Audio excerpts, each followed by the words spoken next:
ਕੀ ਹਾਲ ਚਾਲ ਹੈ ਜੀ? ਠੀਕ ਠਾਕ ਹੋ?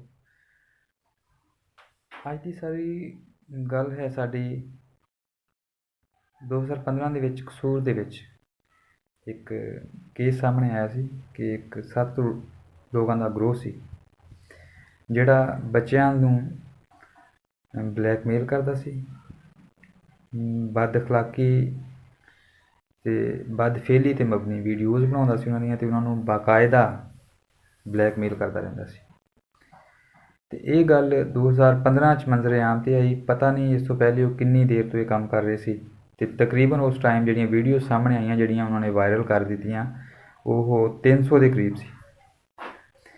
ਅਤੇ ਉਸ ਟਾਈਮ ਇਹ ਵਾਕਿਆ ਬਹੁਤ ਹਾਈਲਾਈਟ ਹੋਇਆ, ਇਨਵੈਸਟੀਗੇਸ਼ਨ ਚੱਲੀ। ਵਜ਼ੀਰ ਆਜ਼ਮ ਸਾਹਿਬ ਅਤੇ ਵਜ਼ੀਰ ਆਲਾ ਸਾਹਿਬ ਅਤੇ ਬਾਕੀ ਸਾਰੇ ਸਾਹਿਬ, ਸਾਡੀ ਰਿਆਸਤ ਦੇ ਜਿਹੜੇ ਵੀ ਹੁੰਦੇ ਨੇ ਕਰਤਾ ਧਰਤਾ ਨਾਮ ਨਿਹਾਲ, ਅਤੇ ਉਹਨਾਂ ਨੇ ਵਾਅਦੇ ਕੀਤੇ ਅਤੇ ਜਾ ਕੇ ਉੱਥੇ ਵਿਜ਼ਿਟ ਵੀ ਕੀਤਾ ਅਤੇ ਕਿਹਾ ਜੀ ਇਹਨਾਂ ਨੂੰ ਕਰਾਰ ਵਾਕਈ ਸਜ਼ਾ ਦਿੱਤੀ ਜਾਏਗੀ। ਅਤੇ ਦੂਜੀ ਤੀਜੀ ਗੱਲ, ਅਤੇ ਉਹ ਉਹਨਾਂ ਦਾ ਮਕਰੂਹ ਧੰਦਾ ਜਿਹੜਾ ਸੀ ਉਹ ਬੰਦ ਹੋ ਗਿਆ। ਇਹ ਸੀ ਇੱਕ ਗਰੋਹ ਦਾ ਕੰਮ। ਇੱਦਾਂ ਦੇ ਕਈ ਗਰੋਹ ਪਤਾ ਨਹੀਂ ਕਿੰਨੇ ਹੋਰ ਕੰਮ ਕਰਦੇ ਪਏ ਹੋਣੇ ਨੇ। ਅਤੇ ਉਹਦੀ ਇਨਵੈਸਟੀਗੇਸ਼ਨ ਸ਼ੁਰੂ ਹੋਈ, ਅਤੇ ਉਸੇ ਦੌਰਾਨ ਹੀ BBC ਦੀ ਇੱਕ ਰਿਪੋਰਟ ਸ਼ਾਇਦ ਹੋਈ ਜਿਹਦੇ 'ਚ ਇੱਕ ਜਿਹੜਾ ਬੱਚਾ ਸੀ ਜਿਹੜਾ ਉਹਨਾਂ ਦੇ ਹੱਥੋਂ ਬਲੈਕਮੇਲ ਹੋਇਆ, ਉਹਨੇ ਆਪਣੀ ਕਹਾਣੀ ਸ਼ੇਅਰ ਕੀਤੀ ਕਿ ਮੈਂ ਰੂਟੀਨ ਦੇ ਮੁਤਾਬਕ ਸਕੂਲ ਜਾਂਦਾ ਸੀ ਅਤੇ ਵਾਪਸੀ 'ਤੇ ਮੈਨੂੰ ਨਾ ਇੱਕ ਬੰਦਾ ਉਹਨਾਂ ਦਾ ਹੀ ਸਾਥੀ ਮੈਨੂੰ ਨਾ ਪਕੜ ਕੇ ਲੈ ਗਿਆ ਨਾਲ ਉਹਨਾਂ ਦੇ ਡੇਰੇ 'ਤੇ। ਇੱਕ ਮਖਸੂਸ ਡੇਰਾ ਨਵਾਂ ਬਣਿਆ ਹੋਇਆ ਸੀ ਚੱਕ ਦੇ ਬਾਹਰ, ਅਤੇ ਉੱਥੇ ਉਹਨਾਂ ਨੇ ਮੈਨੂੰ ਬਲੈਕਮੇਲ ਕੀਤਾ, ਬਦਫੇਲੀ ਮੇਰੇ ਨਾਲ ਕੀਤੀ ਅਤੇ ਮੇਰੀ ਵੀਡੀਓ ਬਣਾ ਲਈ। ਅਤੇ ਅਗਲੇ ਦਿਨ ਜਦੋਂ ਮੈਂ ਜਾਣ ਤੋਂ ਇਨਕਾਰ ਕੀਤਾ, ਅਤੇ ਉਹਨਾਂ ਨੇ ਕਿਹਾ ਵੀ ਤੇਰੀ ਇਹ ਵੀਡੀਓ ਹੈ ਅਤੇ ਅਸੀਂ ਸਾਰਿਆਂ ਨੂੰ ਦਿਖਾ ਦਿਆਂਗੇ ਅਗਰ ਤੂੰ ਸਾਡੀ ਗੱਲ ਨਹੀਂ ਮੰਨੇਗਾ। ਅਤੇ ਜ਼ਾਹਿਰ ਬੱਚਾ ਸੀ, ਬਚਗਾਨਾ ਉਮਰ ਇੱਦਾਂ ਦੀ ਹੁੰਦੀ ਹੈ। ਇੱਕ ਤਾਂ ਕਾਨਫੀਡੈਂਸ ਨਹੀਂ ਹੁੰਦਾ ਬੱਚੇ 'ਚ, ਦੂਜਾ ਉਹਨੂੰ ਇਸ ਚੀਜ਼ ਦਾ ਪਤਾ ਨਹੀਂ ਹੁੰਦਾ ਕਿ ਇਹ ਜਿਹੜੀ ਮੇਰੀ ਵੀਡੀਓ ਹੈ ਇਹ ਅੱਗੇ ਜਾ ਕੇ ਕਿੰਨੀ ਮੇਰੇ ਖਿਲਾਫ ਜਾਏਗੀ ਅਤੇ ਮੇਰੇ ਇਮੇਜ ਨੂੰ ਖ਼ਰਾਬ ਕਰੇਗੀ। ਬਹਰਹਾਲ ਬਲੈਕਮੇਲ ਹੁੰਦਾ ਰਿਹਾ। ਅਗਲੇ 2 ਸਾਲ ਸਕੂਲ ਜਾਂਦਾ ਰਿਹਾ, ਫਿਰ ਸਕੂਲ ਛੱਡਿਆ ਉਹਨੇ, ਅਤੇ ਉਹ ਸਕੂਲ ਛੱਡ ਕੇ ਸ਼ਹਿਰ 'ਚ ਕੰਮ ਕਰਨਾ ਪਿਆ ਕਰਾਚੀ ਜਾ ਕੇ। ਅਤੇ ਉਹ ਕਹਿੰਦਾ ਹੈ ਕਿ ਉਸ ਦੌਰਾਨ ਵੀ ਜਦੋਂ ਮੈਨੂੰ ਸੈਲਰੀ ਮਿਲਦੀ ਸੀ ਉਹ ਮੈਨੂੰ ਕਾਲ ਕਰਦੇ ਸੀ, ਅਤੇ ਮੇਰੀ ਅੱਧੀ ਸੈਲਰੀ ਅਤੇ ਕਦੇ ਇਸ ਤੋਂ ਥੋੜ੍ਹੀ ਘੱਟ ਅਤੇ ਕਦੇ ਇਸ ਤੋਂ ਥੋੜ੍ਹੀ ਜ਼ਿਆਦਾ, ਤਕਰੀਬਨ ਅੱਧੀ ਹਰ ਮਹੀਨੇ ਮੈਂ ਉਹਨਾਂ ਨੂੰ ਭਿਜਵਾਉਂਦਾ ਸੀ, ਇਸ ਵਾਸਤੇ ਕਿ ਮੇਰੀ ਉਹ ਵੀਡੀਓ ਜਿਹੜੀ ਹੈ ਉਹ ਰਾਜ਼ ਜਿਹੜਾ ਹੈ ਉਹ ਉਸੇ ਤਰ੍ਹਾਂ ਹੀ ਮਹਿਫੂਜ਼ ਰੱਖੋ ਉਹਨੂੰ। ਅਤੇ ਇੱਕ ਦਿਨ ਉਹਨੇ ਕਿਹਾ, ਮੇਰੇ ਵੱਡੇ ਭਾਈ ਦੀ ਮੈਨੂੰ ਕਾਲ ਆਈ ਅਤੇ ਉਹਨੇ ਦੱਸਿਆ ਕਿ ਇਸ ਤਰ੍ਹਾਂ ਪਿੰਡ ਦੇ ਵਿੱਚ ਬਹੁਤ ਸਾਰੀਆਂ ਵੀਡੀਓਜ਼ ਜਿਹੜੀਆਂ ਨੇ ਉਹ ਲੋਕ ਦੇਖ ਰਹੇ ਨੇ, ਫੈਲੀਆਂ ਹੋਈਆਂ ਨੇ ਇੱਧਰ ਉੱਧਰ, ਅਤੇ ਉਹਨਾਂ ਦੇ ਵਿੱਚ ਇੱਕ ਤੇਰੀ ਵੀਡੀਓ ਵੀ ਹੈ। ਦੇਖੋ ਤੁਸੀਂ ਖੁਦ ਇਹ ਚੀਜ਼ ਇਮੇਜਿਨ ਕਰੋ, ਆਪਣੇ ਆਪ ਨੂੰ ਮਤਲਬ ਉੱਥੇ ਰੱਖ ਕੇ ਸੋਚੋ, ਮਤਲਬ ਕੈਸੀ ਫੀਲਿੰਗ ਬਣੇ ਦੀ ਹੁੰਦੀ ਹੈ। ਉਹ ਕਹਿੰਦਾ ਕਿ ਮੈਨੂੰ ਇੱਕ ਟਾਈਮ ਲੱਗਿਆ ਕਿ ਮੇਰੀ ਜ਼ਿੰਦਗੀ ਹੁਣ ਅੱਗੇ ਮੈਂ ਜਾਰੀ ਨਹੀਂ ਰੱਖ ਸਕਦਾ, ਮਤਲਬ ਖ਼ਤਮ ਹੋ ਗਿਆ ਸਾਰਾ ਕੁਛ ਨਾ ਮੇਰੇ ਵਾਸਤੇ। ਲੋਕਾਂ ਨੂੰ ਉਹ ਮੇਰਾ ਜਿਹੜਾ ਇਮੇਜ ਸੀ ਜਾਂ ਉਹ ਮੇਰੀ ਜੋ ਇੱਕ ਹੈ ਸੀ ਸ਼ਫਾਫੀਅਤ ਔਰ ਮੇਰਾ ਬੁਲੰਦ ਕਿਰਦਾਰ ਵਾਲੀ ਉਹ ਗੱਲ ਨਹੀਂ ਰਹੀ। ਲੋਕ ਉਹ ਮੇਰੀ ਵੀਡੀਓਜ਼ ਦੇਖਣਗੇ, ਬੇਸ਼ੱਕ ਉਹ ਜਿੱਦਾਂ ਦੀਆਂ ਵੀ ਆ, ਜਦੋਂ ਵੀ ਆ, ਅਤੇ ਮੈਂ ਮੂੰਹ ਦਿਖਾਉਣ ਦੇ ਕਾਬਲ ਨਹੀਂ ਰਹਾਂਗਾ, ਅਤੇ ਮੈਨੂੰ ਲੱਗੇ ਕਿ ਮੈਂ ਖੁਦਕੁਸ਼ੀ ਕਰ ਲਵਾਂ। ਲੇਕਿਨ ਜਿੱਦਾਂ ਕਿੱਦਾਂ ਵੀ ਹੈ ਸੀ, ਮੈਂ ਉਹ ਆਪਣੇ ਆਪ ਨੂੰ ਸੰਭਾਲਿਆ। ਮੈਂ ਵਾਪਸ ਗਿਆ, ਜਾ ਕੇ ਮੈਂ ਉਹਨਾਂ ਚੰਦ ਲੋਕਾਂ ਦੇ ਵਿੱਚ ਸ਼ਾਮਿਲ ਹੋਇਆ ਜਿਹੜੇ ਬਾਕਾਇਦਾ ਉਸ ਕੇਸ ਨੂੰ ਲੈ ਕੇ ਚੱਲ ਰਹੇ ਸੀ, ਅਤੇ ਉਹਨਾਂ ਨੇ ਗਵਾਹੀਆਂ ਅਤੇ ਸ਼ਹਾਦਤਾਂ ਵੀ ਦਿੱਤੀਆਂ, ਅਤੇ ਐਵੀਡੈਂਸ ਵੀ ਜਿਹੜੇ ਸੀ ਉਹ ਐਵੀਡੈਂਸ ਤਾਂ ਉਹਨਾਂ ਨੇ ਫਿਰ ਖੁਦ ਹੀ ਬਣਾਏ ਹੋਏ ਸੀ ਨਾ, ਵੀਡੀਓਜ਼ ਜਿਹੜੀਆਂ ਬਣਾਈਆਂ ਹੋਈਆਂ ਸੀ, ਅਤੇ ਉਹ ਕੇਸ ਅੱਗੇ ਚੱਲਿਆ। ਅਤੇ ਨਿਜ਼ਾਮ ਹੁਣ ਦੇਖੋ, ਅਤੇ ਉਹ ਉਸ ਜੱਜ ਦੀ ਜਿਹਨੇ ਕੱਲ੍ਹ ਫੈਸਲਾ ਇਹ ਦਿੱਤਾ ਹੈ ਉਸੇ ਕੇਸ ਦਾ ਦੁਬਾਰਾ ਫਿਰ ਉਹਨਾਂ ਨੂੰ ਸਜ਼ਾ ਹੋ ਗਈ ਉਮਰ ਕੈਦ 3 ਲੋਕਾਂ ਨੂੰ।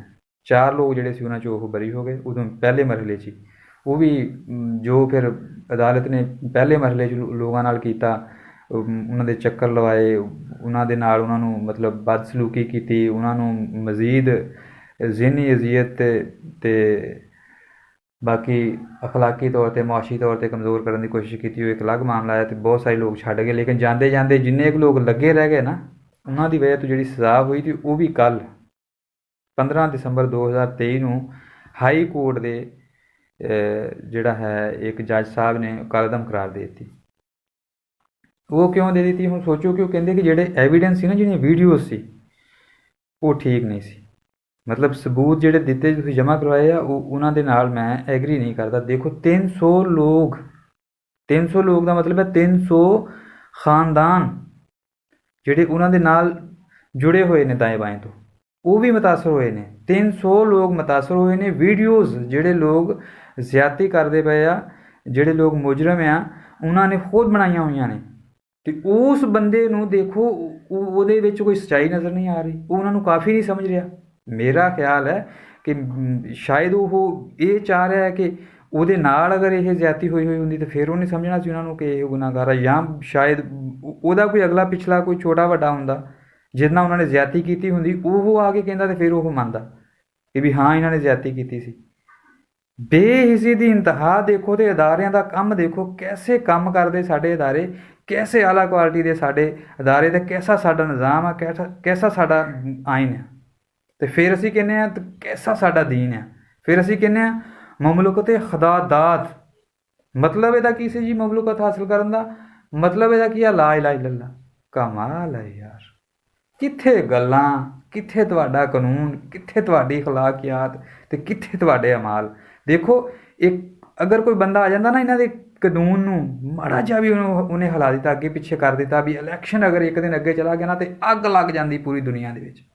ਅੱਗੇ ਪਿੱਛੇ ਸੁਬਾਹ ਦੁਪਹਿਰ ਸ਼ਾਮ ਸਾਰਾ ਮੀਡੀਆ, ਸਾਰੇ ਸਿਆਸਤਦਾਨ ਅਤੇ ਸਾਰੇ ਉਹਨਾਂ ਦੇ ਅਗਲੇ ਪਿਛਲੇ, ਬਸ ਸਖਤ ਅਲਫਾਜ਼ ਮੈਂ ਇਸਤੇਮਾਲ ਕਰਨ ਨੂੰ ਰਹਿਣ ਦਿੰਦਾ, ਉਹ ਸਾਰੇ ਬੈਠੇ ਹੁੰਦੇ ਇਸੇ ਗੱਲ ਨੂੰ ਲੈ ਕੇ ਕਿ ਜੀ ਕਾਨੂੰਨ ਟੁੱਟ ਗਿਆ ਜੀ, ਕਾਨੂੰਨ ਟੁੱਟ ਗਿਆ ਜੀ, ਆਰਟੀਕਲ 6 ਲਾ ਦਿਓ ਜੀ, ਇਸ ਤੋਂ ਵੱਧ ਵੀ ਕੋਈ ਚੀਜ਼ ਲੱਗਦੀ ਇਹਦੀ ਲਾ ਦਿਓ ਜੀ, ਬੰਦੇ ਨੂੰ ਲਟਕਾ ਦੇਣਾ ਜੀ, ਬੰਦੇ ਨੂੰ ਅਸੀਂ ਉਹਦੀਆਂ ਬਾਕੀਆਤ ਕੱਢ ਕੇ ਅਸੀਂ ਟੰਗਣ ਨੂੰ ਫਿਰਦੇ ਜੀ।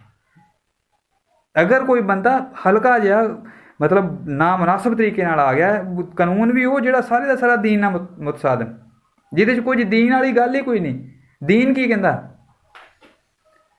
ਮਤਲਬ ਜਿਹਨੂੰ ਤੁਸੀਂ ਕਹਿੰਦੇ ਨਾ ਬੇਦੀਨ, ਜਿਨ੍ਹਾਂ ਲੋਕਾਂ ਨੂੰ ਤੁਸੀਂ ਕਹਿੰਦੇ ਕਾਫਰ, ਜਿਹੜੇ ਲੋਕ ਕਹਿੰਦੇ ਜਾਓ ਜਾ ਕੇ ਆਪਣੀ ਆਜ਼ਾਦੀ ਨਾਲ ਜੋ ਮਰਜ਼ੀ ਕਰਦੇ ਫਿਰੋ, ਬੇਰਾਹ ਰਵੀ ਦਾ ਸ਼ਿਕਾਰ ਜਿਹਨਾਂ ਨੂੰ ਅਸੀਂ ਕਹਿੰਦੇ ਹਾਂ, ਜਿਹੜੇ ਕਹਿੰਦੇ ਕਿ ਬੰਦਾ ਬੰਦੇ ਨਾਲ ਸ਼ਾਦੀ ਕਰ ਲਵੇ, ਔਰਤ ਔਰਤ ਨਾਲ ਸ਼ਾਦੀ ਕਰ ਲਵੇ, ਸਾਨੂੰ ਕੋਈ ਫਰਕ ਨਹੀਂ ਪੈਂਦਾ, ਉੱਥੇ ਵੀ ਉਹ ਜ਼ਬਰਦਸਤੀ ਨਹੀਂ ਕਿਸੇ ਨਾਲ ਕਰਨ ਦਿੰਦੇ।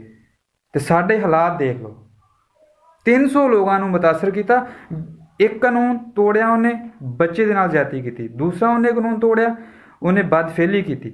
ਤੀਸਰਾ ਉਹਨੇ ਕਾਨੂੰਨ ਤੋੜਿਆ, ਉਹਨੇ ਉਹਨੂੰ ਬਾਕਾਇਦਾ ਬਲੈਕਮੇਲ ਵੀ ਕੀਤਾ। ਫਿਰ ਸੂਰਤ ਹਾਲ ਦੇਖ ਲਓ ਕੀ ਬਣੀ ਖਲੋਤੀ ਜੀ। ਉਸ ਤੋਂ ਬਾਅਦ 300 ਲੋਕਾਂ ਦੇ ਨਾਲ ਜ਼ਿਆਦਤੀ ਕਰਕੇ ਵੀਡੀਓ ਬਣਾਉਣ ਵਾਲਾ ਬੰਦਾ ਵੀ ਅਗਰ ਇੱਥੇ ਸੋਚ ਲਓ ਬਾਇਜ਼ਤ ਬਰੀ ਹੋ ਜਾਏਗਾ, ਅਤੇ ਬਾਕੀ ਫਿਰ ਤੁਸੀਂ ਹੋਰ ਹੀ ਸੋਚੋ ਕਰੇਗਾ ਕੀ। ਮੇਰਾ ਖਿਆਲ ਹੈ ਕਿ ਉਹ 300 ਲੋਕ ਜਿਹੜੇ ਆ, ਉਹ ਕੱਲ੍ਹ ਦੇ ਫੈਸਲੇ ਤੋਂ ਬਾਅਦ ਕੀ ਸੋਚ ਰਹੇ ਹੋਣਗੇ। ਮਤਲਬ ਉਹਨਾਂ ਦਾ ਕੋਈ ਲੱਗਦਾ ਤੁਹਾਨੂੰ ਕਿ ਉਹਨਾਂ ਦਾ ਕੋਈ ਅਹਿਸਾਸ ਹੈ ਸੀ ਸਾਨੂੰ, ਜਾਂ ਉਸ ਅਦਾਰੇ ਨੂੰ, ਜਾਂ ਉਸ ਬੰਦੇ ਨੂੰ ਜਿਹਨੇ ਇਹ ਫੈਸਲਾ ਦਿੱਤਾ, ਜਾਂ ਜਿਨ੍ਹਾਂ ਬੰਦਿਆਂ ਨੇ ਇਨਵੈਸਟੀਗੇਸ਼ਨ ਕੀਤੀ, ਜਾਂ ਜਿਹੜਾ ਬੰਦਾ ਉਹਨਾਂ ਦਾ ਕੇਸ ਲੜ ਰਿਹਾ ਸੀ ਪੈਸੇ ਲੈਣ ਵਾਸਤੇ। ਮੈਂ ਤਾਂ ਉਸ ਬੰਦੇ ਨੂੰ ਸਲਾਮ ਕਰਨਾ ਚਾਹੁੰਦਾ, ਮੈਂ ਉਹਨੂੰ ਵੀ ਟੱਕਰਨਾ ਚਾਹੁੰਦਾ ਕਿ ਉਹਦਾ ਵੀ ਦਿਮਾਗ ਕੰਮ ਕਰਦਾ। ਉਹ ਬੰਦਾ ਮੈਨੂੰ ਤਾਂ ਲੱਗਦਾ ਕਿ ਵੈਸੇ ਹੀ ਉਹ ਅਕਲੋਂ ਹੀ ਪੈਦਲ ਹੈ। ਕੈਸੀ ਯਾਰ, ਕੈਸਾ ਮੁਆਸ਼ਰਾ ਸਾਡਾ। ਮੈਂ ਤਾਂ ਹੈਰਾਨ ਹੋ ਜਾਂਦਾ ਸਾਰੀਆਂ ਚੀਜ਼ਾਂ ਦੇਖ ਕੇ ਕਿ ਕਿੱਦਾਂ ਦੇ ਮੁਆਸ਼ਰੇ ਅਸੀਂ ਰਹਿਣ ਡਏ ਹਾਂ। ਇਹਨੂੰ ਤਾਂ ਮੈਂ ਜੰਗਲ ਦਾ ਕਾਨੂੰਨ ਵੀ ਨਹੀਂ ਕਹਿੰਦਾ, ਇਹਨੂੰ ਕਫਾਰ ਦਾ ਕਾਨੂੰਨ ਵੀ ਨਹੀਂ ਕਹਿੰਦਾ, ਇਹਨੂੰ ਮੈਂ ਕਹਾਂ ਕੀ? ਇਹ ਤਾਂ ਕਿਸੇ ਤਰ੍ਹਾਂ ਦਾ ਕੋਈ ਕਾਨੂੰਨ ਹੈ ਹੀ ਨਹੀਂ। ਇਹ ਕੋਈ ਕਾਨੂੰਨ ਹੈ? ਆਪਣਾ ਖਿਆਲ ਰੱਖੋ।